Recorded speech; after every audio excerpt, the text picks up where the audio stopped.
Manish Bapna. He's Executive Vice President and Managing Director at the World Resources Institute. I asked him about China's efforts to shift the transportation sector to electric vehicles. A lot of the focus over the past 5 or 10 years has been around the power sector, how we decarbonize the power sector. But the next big frontier is how we actually deal with the transport sector. And an important part of that is electrification. So the fact that China is the largest market, both for electric vehicles, but also for electric buses, is incredibly important to promote greater electrification of transport worldwide. Another thing the Chinese government has done is reduce the number of licenses available for gasoline-powered cars. That's driving people to electric cars. Exactly, and oftentimes what we see for low-carbon or electric vehicles is that they're competing oftentimes on an unfair playing field. Oftentimes there's subsidies for coal or subsidies for oil and gas, but not necessarily the same support given to clean energy options. So by both restricting access for gas-powered vehicles and creating incentives for clean energy vehicles, you're exactly right that that's precisely the type of approach that's needed to jumpstart the clean energy revolution. So China's on course to meet its Paris targets, but of course it could do more. Talk to me about some of the areas where you still see concerns.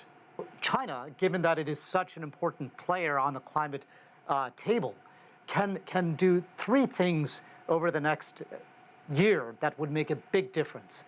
They made a commitment to peak their emissions by 2030. They could pull that back to 2025. They could set an absolute cap on the amount of emissions that they emit by 2025, and they can broaden the target to include not only CO2 or carbon dioxide, but other greenhouse gas emissions that they had not yet made a commitment to.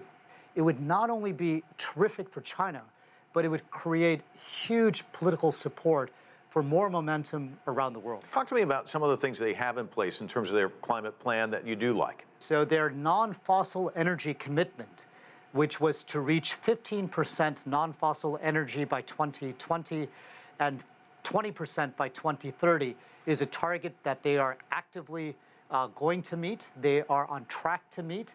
And the significant share of wind and solar that we see in China has really radically reduced the cost of these technologies globally. So huge, huge praise for that.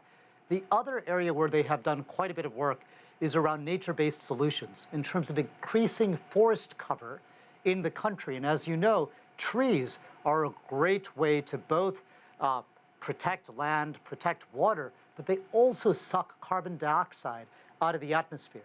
And they have also exceeded their targets, but they can still do more in terms of planting more trees and protecting nature. The scale of political support for climate action amongst leaders was incredible in the run-up to the Paris Agreement.